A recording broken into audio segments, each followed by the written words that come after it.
What's going on, everyone? Welcome back to the channel. Mostly Gaming here, and today I want to talk to you about the KvK and Kingston fight that we actually just concluded a couple of days ago. And as you might be able to see from the screenshot that you're seeing in the front, the background of the PowerPoint that I have prepared for you, we have lost to KvK. And in this video, I want to talk to you about 4 different things. For one, I want to talk to you about how the Kingston and KvK went. And 2, I want to talk to you about the kingdom's metric, how each kingdom has done within this KvK, as well as how we have performed as a kingdom 2939.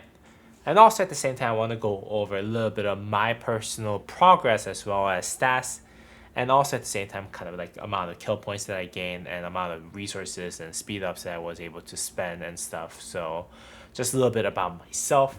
And then I also want to touch on the rally and garrison meta that we actually had throughout the KvK and my 2 cents on how the meta has been. With that said, we just concluded King of All Britain KvK, where we actually get to choose which province that you want to actually focus on, occupy after your pre-KvK event. And as you can see, our reserve, which was called the Star Reserve, was actually capturing this area called Mercia, and then our allies actually captured, which are Storm Reserve, called this area right here called Northumbria, and then our enemies actually got the Wessex province and East Anglia province, and we fought against mainly the Wessex province, and then our allies actually fought against the East Anglia side. So that's basically how the KvK fights were actually going with one another.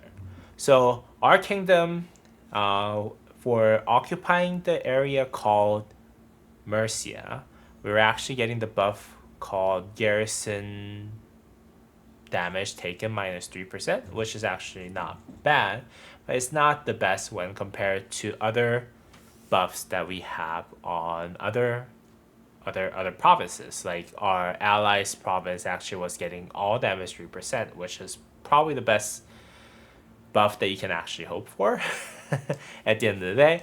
Our enemies got the rally damage 3% buff, which is pretty decent, and our other enemy that we were fighting against got the field damage plus 3%. And we were actually camped up with Kingdom 2501 and 2981 and then 3299, and as a full kingdom we actually had the most amount of power, but then again the least amount of kill points. So when I was doing the pre-KvK review, I was kind of worried about the fact that we had the least amount of kill point, because at the end of the day, the kingdom's power matters, but then again, if it's not accompanied by kill points, it's not something that really truly shows the power of the kingdom. So, and yeah, so that's, and apparently that worry did become true, as I'll go over in later slides. But yeah, that's basically what happened. In the past 4 fight, unfortunately, we weren't able to best the Wessex camp right here, and hence, in order for us to actually maintain an even amount of level of power, because I think a holy site here actually gives you 3% all damage, we actually occupied this area as holy sites ourselves, as our allies were able to capture their side of Zone 5. Capture and control their side of Zone 5. And East Anglia camp actually did the same thing, whereas they actually captured the all damage holy site here. So each camp had a little bit of balance all damage overall after the past 4 Zone 5 fight. And after the past 5 open, we actually entered this zone right here. Our allies entered this zone. East Anglia entered this zone, and then the Wessex actually entered this zone. And then we were basically competing against the outers for first couple, and then we just went ahead and occupied our own separately thereafter. And when the King's End opened, this is basically how the King's End looked. So our camp's strategy per se was, while 2939, our kingdom was holding them as much as possible in the most touching area on the bottom side. 2981, 2501, and then 3299 was actually trying to cut off their flag line all the way to the King's End. Not the King's End, but the ziggurat. And actually 2501 and then 3299 was actually touching the same flag that our allies from Northumbria was actually touching over here. So we were actually hoping that both of them combined together were able to push this side out all the way out of the ziggurat so that they could actually gain the momentum to clear out the Wessex camp completely. But then again, I think that was a little bit challenged because East Anglia side was also pressuring our allies over here. So it was not easy for our allies to actually focus on both sides front. Whereas it was impressively, Wessex side was actually facing kind of battle from like 3 different fronts, right? If we can kind of combine this front right here, they're fighting us, they're fighting and they're fighting the Northumbria side on this side right here and this side right here. So usually a kingdom that is of like not as strong above size would actually give up as they kind of get bullied around everywhere. But then again, this camp, Wessex camp, was able to actually control the field for entire kind of like a 3-way front that they actually were fighting against us as well as our allies. And eventually King's End looks like this, where they were able to take control of basically everything that our allies control as well as we control. And unfortunately, that's how the King's End went for us. And I do want to take a moment to congratulate each of the camps that has achieved this victory. You guys fought exceptionally well, especially the camp Wessex, which we were fighting against, and you guys are really, really strong. 1236, 1383, 2304, and then 2387. You guys did exceptionally well when you guys were fighting against us. So congratulations for winning this KvK, and also at the same time, Camp East Anglia, who we weren't able to actually fight against you guys, but then again, you guys probably were fighting against the Northumbria side well enough so that they couldn't actually focus on wiping out the Wessex along with us. So you guys did an awesome job in the King's End as well. So 2030, 2181, 2544, and then 3065. You guys did an awesome job. Congratulations to you all for winning this KvK. Now with that said, one of my friend NHT actually sent me this right here, which is actually from a website that I think either our leadership or himself was actually tracking the KPs as well as the dead troops. So more of a DKP tracking website. And this basically allowed us to see more clearly how we perform as a kingdom against other kingdoms that actually participated in this KvK. For reference, those that actually have the flags on the left side are the kingdoms that we fought against, and then those that are on the right side are the kingdoms that we fought with. So the middle 8 kingdoms are the ones that actually are our allies, and then the top 4 and then the bottom 4 were the enemies at the end of the day. And just taking a glance at it, I think it is kind of apparent that we as a camp was unfortunately the least performing camp amongst all camps that performed that participated in this KvK, unfortunately. Yeah. So you can see that in terms of kills, we are probably having the lowest average with no kingdom that has more than 50 billion kill points, which is unfortunate, as all the other camps has actually at least one kingdom that does perform more than 50 million kills. Uh, in terms of deads, we have 3299, which had the largest dead troops count, but strangely had the least amount of kill point. And I actually asked around, and I think what happened was that they unfortunately 3299 unfortunately had a lot of their accounts and farms zeroed in certain zones. So that's why we have 3299 have like the highest amount of dead troops over there. Like not the highest, but then again, like on par with like one of those kingdoms that basically had like the highest amount of kill points, right? So that's what I heard happened. I could be wrong, so just take it with a grain of salt. And I must say that 2939 as a member of a camp did perform the best in terms of KP, and probably in terms of dead troops if you don't count 3299. So I would like to say 2939, good job on this KvK. You guys did an awesome job.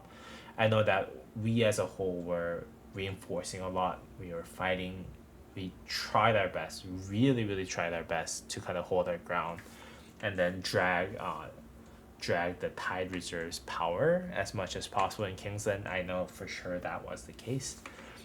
So good job 2939, but it is tough for us to actually still say that we did a good job as a kingdom when our camp was the worst performing camp in this KvK, right? I think unfortunately that was the case, and I think partially it's not to blame any kingdom, but I think if I were to give a little bit of advice, I don't know if I'm even like at a place that I can give advice to other kingdom like leadership, but because I've seen 30 members of 3299 just have a really really tough time fighting against any of the kingdoms on this map overall. And I think that's mainly coming from the fact that the kingdom has like the most amount of power in this KvK, while they have the least amount of KP, right? And I understand that they're the youngest kingdom in this KvK map, but I think if the kingdom leadership is interested in getting matched with lower seed kingdoms, I think perhaps zeroing out some of your dead ways might be a good idea, because of the fact that like I think the power level that you have as a whole alliance is putting you at a higher seed KvK, and unfortunately, you know, I think that costed your kingdom a lot in terms of the like how you performed in this KvK, right? You're not the worst performing kingdom in this KvK, but then again, yeah, if you're ever interested in potentially getting matched with someone at your power level, I think it might not be a terrible idea to kind of shave off some of your dead weight, because if you're just looking at this right now, like the pre KvK stats, you would imagine that hey, like 3299 might actually be able to carry us because they have so much power, but like that wasn't the case at all, right? Like because of because of how young they were, and then because they had high power, but then again didn't really have much of a kill point at the end of the day, right? But overall, I think we also are responsible as 30, 39, 29, 39. I myself is probably responsible for a lot of different things in this KvK. So I would like to say sorry to the entire camp as well as our allies. I think me not having enough speed ups was one of them because I wasn't able to actually get enough speed ups for this KvK because I actually like use all my speed ups in my last KvK when we were fighting with beer in a 3v1 KvK, so I still wasn't able to fully recover from that. So yeah, I mean, again, it's not to blame, but yeah, I I, I I would like to personally apologize to everyone who was in our camp as well as our allies for not performing as much as I could have at the end of the day too. But yeah, overall we were just, to be quite frankly speaking, we just got run over by Tide Reserve or West S Camp completely in Zone 4, past 7 opening, and Kingsland. So yeah, like I think there's no excuse that we can give to just basically say like, hey, like we were doing well, but other people were no. We as a whole group didn't really do well, and I'm responsible for part of it too. So we should take that responsibility. Anyway, so that's basically how we did. Again, good job, 29-39 for performing the best out of the camp, at least. So I think we actually reinforced a lot better than most of our campmates. So great job, everyone who fought on the field, who reinforced, and period. Yeah, you guys did an awesome job. And going into my own thing, as you can see, I was able to actually make a lot of progress for my own account. And from the beginning, this is actually from like the pre-KvK check-in. And as you can see, I had Iconic 3 helmet, Iconic 4 chest piece, and then Iconic 4 KvK weapon. Then that all got upgraded to Iconic 4 helmet, which is good, which gives you, I think, 3% all damage, 2.5% all damage on the field, which is awesome.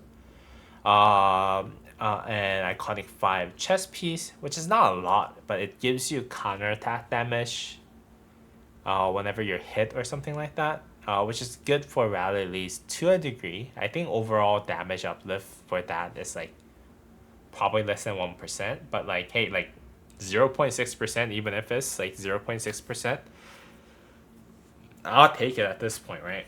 If you're a rally lead or garrison lead, like you're not going to be able to get 0.6% all damage anywhere. And I actually got the Iconic 5 on my Cavalry KvK weapon, which was, I think, around the past 7 opening, and I was able to actually get like 30 million kills like almost instantly in the past 7 openings, so within like first couple hours. So I dismantled a lot of gears to actually be able to kind of make this Iconic 5. So I'm like very close to making full Iconic 5 set for my cav equipment. I just need Iconic 5 on my helmet. And in terms of rally and garrison lead, to be honest, like this one is kind of unnecessary because this gives you like march speed if you're actually attacking an enemy with like 10% chance.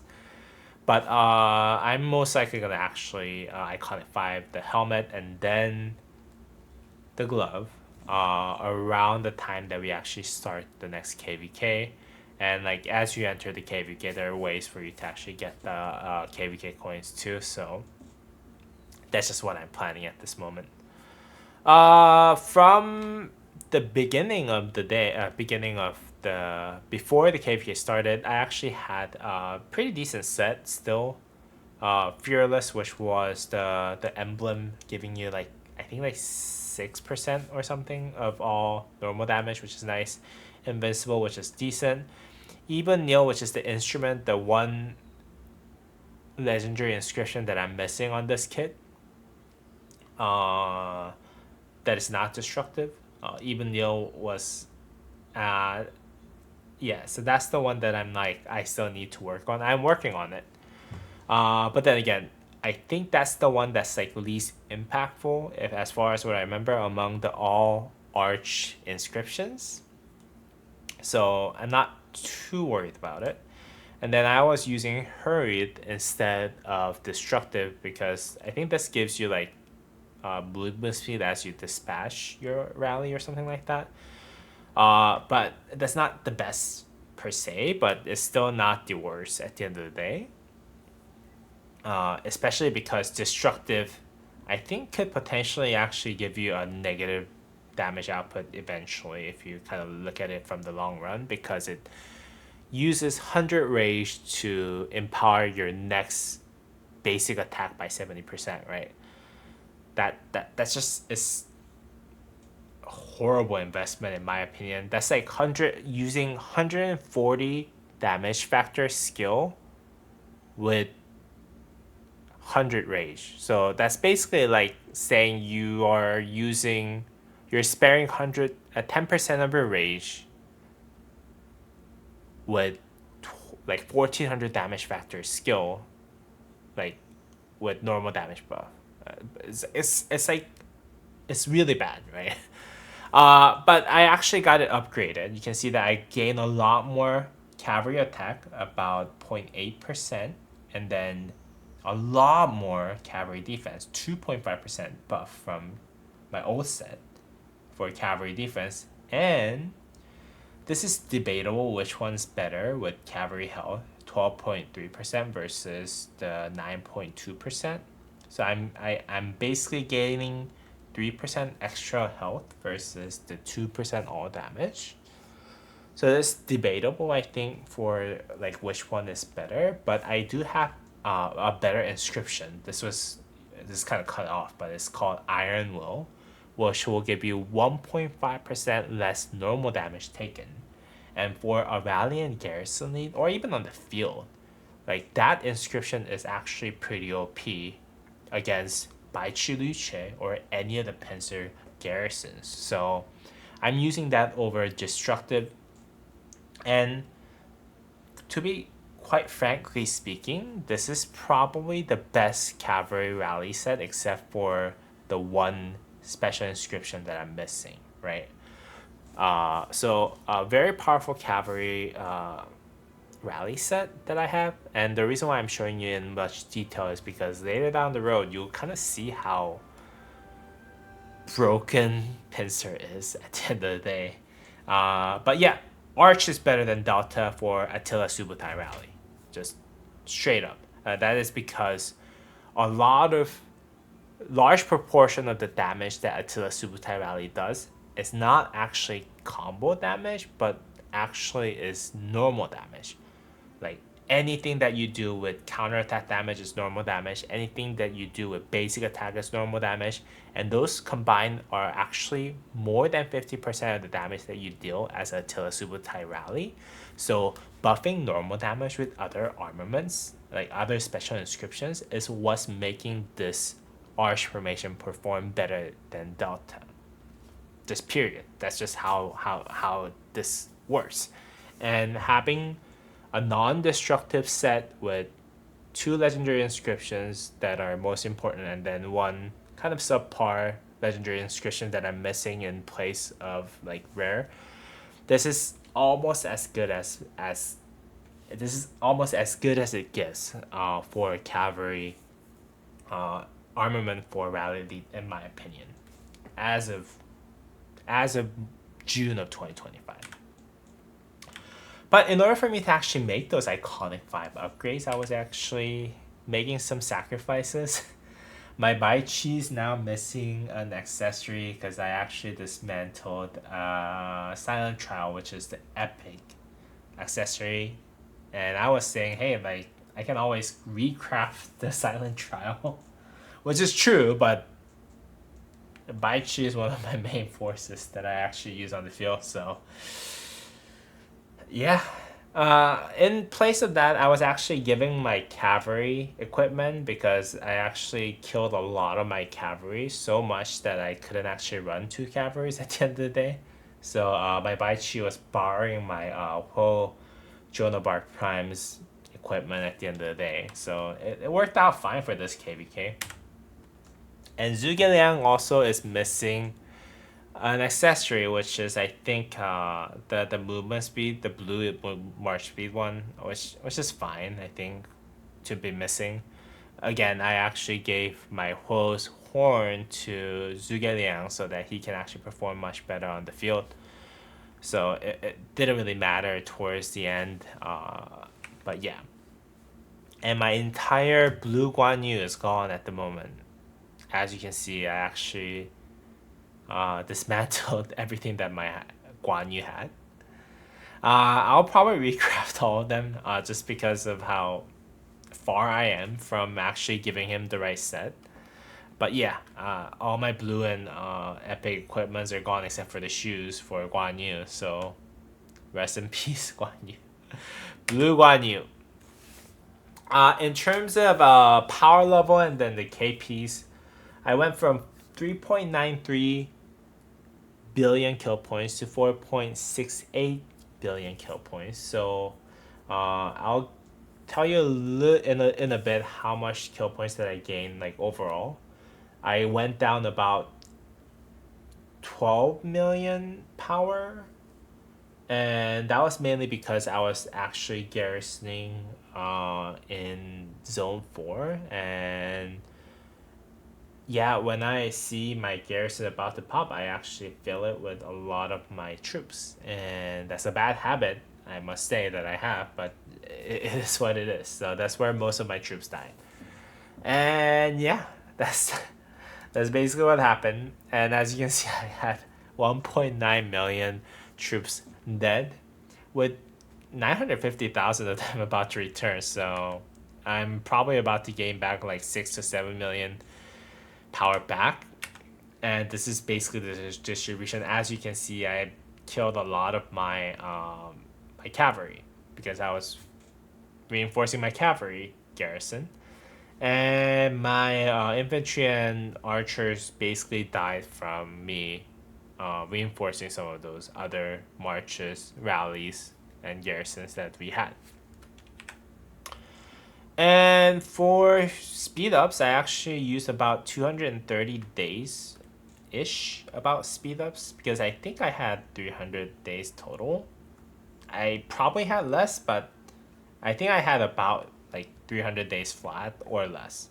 Uh, and I think a lot of my group mates were actually giving me a lot of shit for performing really well. Like getting 700 something million kill points with just 200 days of speed ups, so they were pretty salty about it.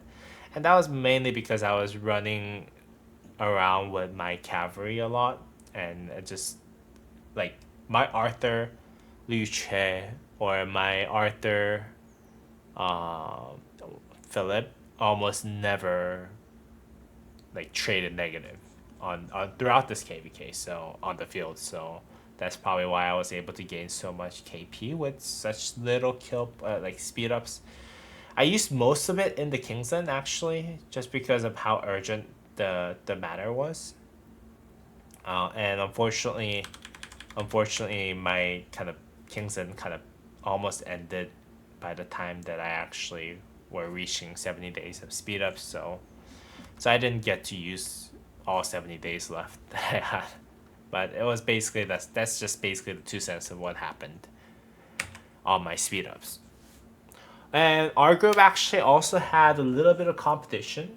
Now you can see that my group has like 8 different fighters who actually went into a bet of, hey, like if we get more kill points, if let's just divide it into 2 different teams, and then if one team gets more kill points than the other, the winning team will actually get 200 million resources each from the other teammates. And yeah, so we won. and I think that's where my other teammates were, my other group mates were actually very salty about me getting 750 million kill points with very little speed ups. I think they were expecting that I do perform less. But yeah, that's basically what happened. And as you can see, our friend Shoten Doji was able to give me 200 million resources each. So thank you all for your resource. I can't say get better because I'm not one of the. I didn't even go over billion like the other guys did. So yeah.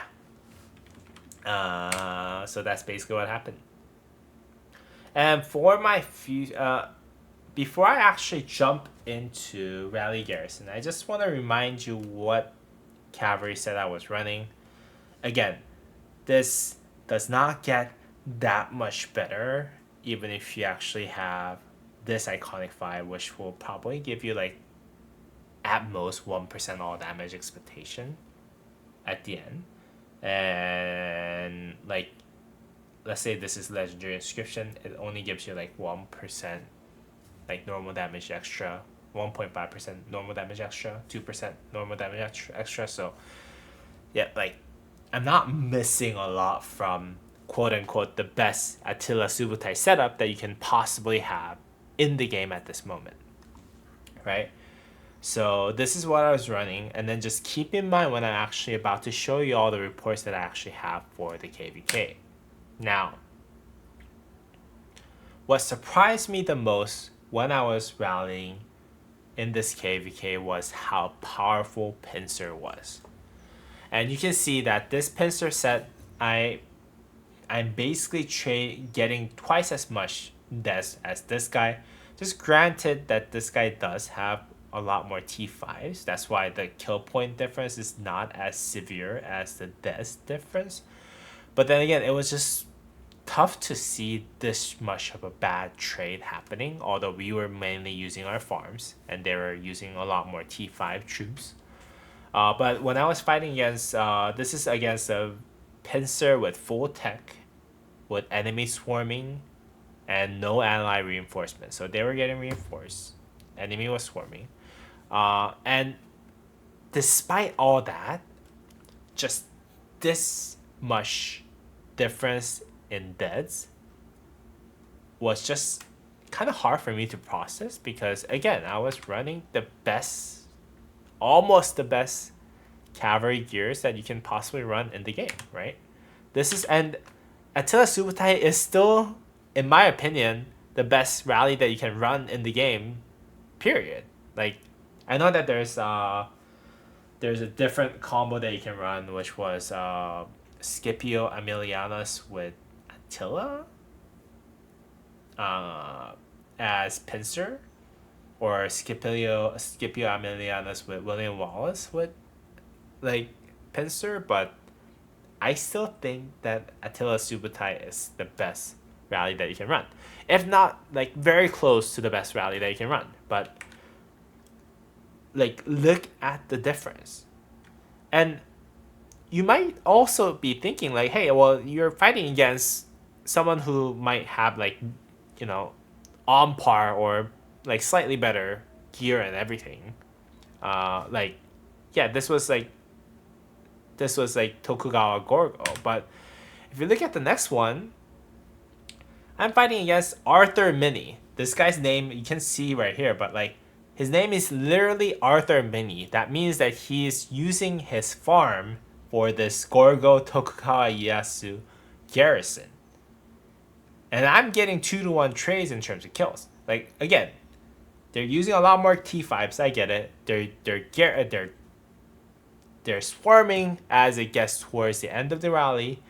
Like, I get it. Like, eventually I get positive kill point trade, but look at the all damage difference. He's running 14.1% all damage, and I actually got a comment from the Arthur himself saying that this is his free-to-play account that is VIP 16 So minimum he could have actually had 5% extra all damage. But then again, also this is a free-to-play account, so he is missing a lot of all damage from not having the technology max. His gear and armors are max. I get it. I get that, but like I'm getting busted by someone who is missing VIP 17 buff and also at the same time who didn't max tech. Gorgo Tokugawa is beating the crap out of Attila Subotai, the best rally in the game at this moment, with no tech. So this is basically where I was like, okay, like Pincer's so busted. Like it puts everything at an uneven field. And yeah, there's no other way to say this. Like, look how strong this was, despite no tech, no VIP 17. Oh my god. And like, infantry does counter cap, yeah, like sure, but like before Pincer happened, I think Gorgo, Hera, or like even if we had Gorgo Tokugawa before Pincer, I don't think it would have performed this well.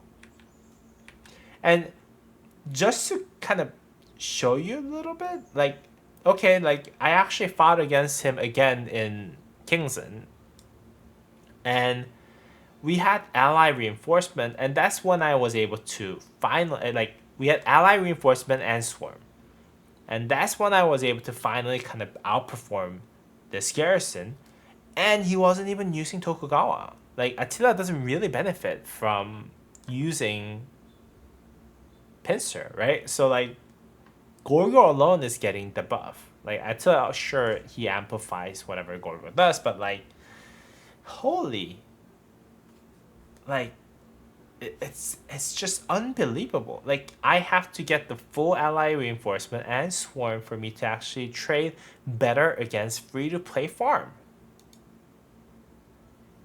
This one right here, like, and this is kind of like something else that we ran against, right? We had a mixed garrison, Hercules YSS. I know that that's not the most meta garrison that you can have possibly, but look how well that it performs with 0 reinforcement and enemy swarming me. I outperformed it vastly, despite the fact that I got no reinforcement and enemy swarmed the heck out of me. Like, look at the difference between this guy right here, farm, 0 tech, no VIP 17, then mixed garrison. It's just insane. So yeah, and another one, right? Like Elanor Choyoung. Like Elanor and Choyoung, this guy actually had pretty good, I think like on par or a little bit worse of a cavalry stuff than I did. And he was running Elanor with Choyoung because he didn't want this to burn. And Choyoung and Elanor does perform decently. They perform decently against other, like, our other cap mace rallies. But like when I rallied, like, with despite the fact that I got no reinforcement and then the enemy was swarming, I still traded positive against the Elanor Choyoung. I know that I'm getting more deaths, but then again, like Garrison's just naturally getting a lot of the Sev wounds moved, like a lot of deaths moved to Sev wounds, right? So like if you look at kill points, I'm trading better. But like Elanor Choyoung, I'm beating, but like all the other ones, like and like all the other rallies that I'm, all the other garrisons, I'm trading positive in terms of deaths, except for anything that has pincer. So yeah, that's just basically what I've seen, and at the end of the day, I think like what I can say is just, yeah, the pincer is broken, and yeah. Well, with that said, I know that this was a long video, so I just want to kind of draw a couple conclusions. So, in conclusion, we lost KvK. Congrats to West X Chem, especially for awesome performance. You guys basically rolled over us, like bulldozed us, and also our allies. So you guys did an awesome job. Congratulations. Also with East Anglia, but like we fought Wessex the most, so I just wanted to say congratulations to you guys. And personally, I have the calf set complete delayed because if you actually won this KvK, I would have been able to complete the cavalry set with 2 extra KvK coins that I was probably able to get from winning the KvK and having the helmet iconic 5 and all that, but we weren't able to basically win the KvK, so unfortunate. But I think 2 KvK coin is acquirable before the next KvK is like zone like past 7 at least. Like past 4 maybe a little bit stretching, but yeah, past 7. By past 7, I think I should be able to get the full iconic 5 equipment, which I'll be able to showcase in the next KvK. So stay tuned for that. And I gained about 751 million kill points, and because of how draining this KvK was for our kingdom as a whole, I think we'll take a couple skips, most likely, either 1 or 2. So I would like to apologize for those of you who are watching this, like watching my content, who are actually looking forward to the KvK stuff. Like I would like to say like, yeah, sorry, we're gonna probably take couple weeks off. So I'm sorry. And last but not least, Pincer is OP. Like, and I really hope that the next archer counters Pincer. like, it's so OP. I'm getting destroyed by farms, for God's sakes. And like Arthur, like full respect to you. You have like the best farm, like with best equipment, best like armaments and all that. Like, but like holy moly, right? I can't express my frustration, surprise, well enough on how OP the pincer was. So, anyways, that's it for today's video. I know it was a long video, so thank you all for watching this for the entire of the video. I hope you guys enjoyed it. And as always, if you actually found this video helpful, please go ahead and subscribe to the channel. If you want to talk to me, I'm always open in that Discord channel right there. And if you're interested in migrating to 2939, and obviously go ahead and join the Discord and let me know, because I think the kingdom leadership is going to move a lot of people who weren't able to perform well on the KvK out, and we're trying to recruit some new people. And if you're watching this video, you want to join our KvK, and if you want to be part of our kingdom, we're mostly Vietnamese kingdom, but we have people like me who speaks just English, and they're really nice. Our king like really helped me out with the resources because I didn't really have much resources like as I migrated. So now I'm like not really too much worried about the resources, so that I'm actually growing my farms so that they can actually perform as at least like T4 engineering like arrow tower at the end of the day. So our kingdom's really awesome, our king's really awesome. So if you want to join the KvK, join our kingdom, feel free to let me know. And yeah, in the Discord. But as always, I'll see y'all in the next video. And yeah, have a great rest of your day. Peace.